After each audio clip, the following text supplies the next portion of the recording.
Starting with Indonesia's catastrophe.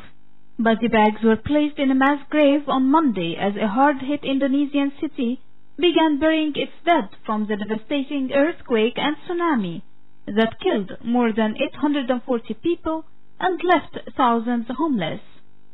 The death toll, largely from the city of Palu, is expected to keep rising as areas cut off by the damage are reached.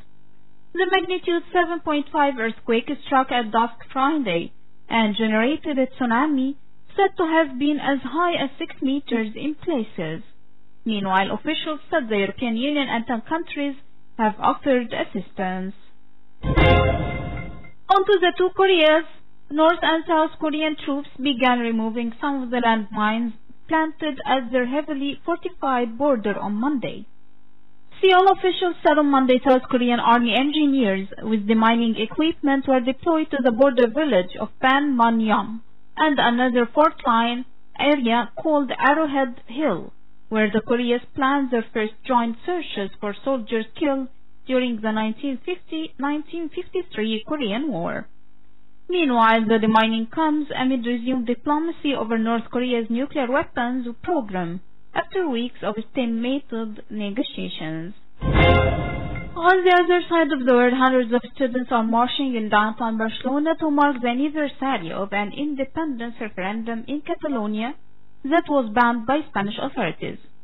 The college and high school students are walking peacefully behind a banner reading, "We won't forget, neither will we forgive," and shouting slogans in support of an independent Catalan republic. Meanwhile, separatist activists blocked roads and railway lines earlier on Monday. A group of them broke into the offices of the central government's delegation in Girona and brought down Spain's national flag. On another side, a suicide car bomber on Monday targeted the European Union military convoy carrying Italian military trainers in the Somali capital. Officials said the car bomber detonated his explosives-laden vehicle next to a military convoy near Somalia's defense ministry compound, injuring several soldiers in addition to one civilian killed. On the other hand, Somalia's Islamic extremist rebels Al-Shabaab claimed responsibility for the blast. Away from politics, the Nobel Prize in Medicine was awarded on Monday to two researchers from the United States and Japan for advances in discovering how the body's immune system can fight off the scourge of cancer. The 9 million kroner $1 million prize will be shared by James Allison of the University of Texas and Tetsuko Honjo of Kyoto University. The Nobel Assembly of Sweden's Karolinska Institute said their parallel work concerned proteins that act as brakes on the body's immune system, and it constitutes a landmark in our fight against cancer. Going to our economic news, Canada was back in a revamped North American free trade deal with the United States and Mexico late Sunday, after weeks of negotiations that brushed up against a midnight deadline.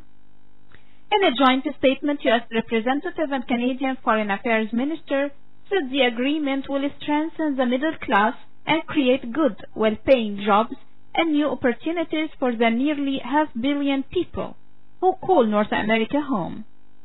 It's worth mentioning that the new deal, reached just before a midnight deadline imposed by the U.S., will be called the United States-Mexico-Canada Agreement. And finally, world shares were mostly higher on Monday after the U.S. and Canada said they had agreed to a revised trade pact.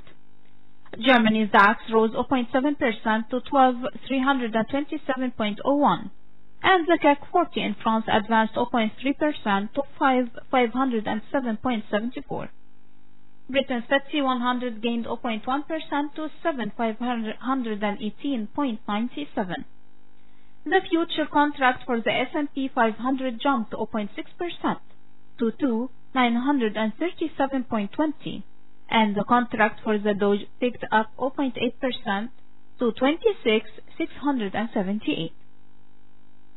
Meanwhile, in Asia, Japan's benchmark Nikkei 225 gained 0.5% to 24,245.76, while Australia's S&P ASX 200 lost 0.6% to 6,172.30.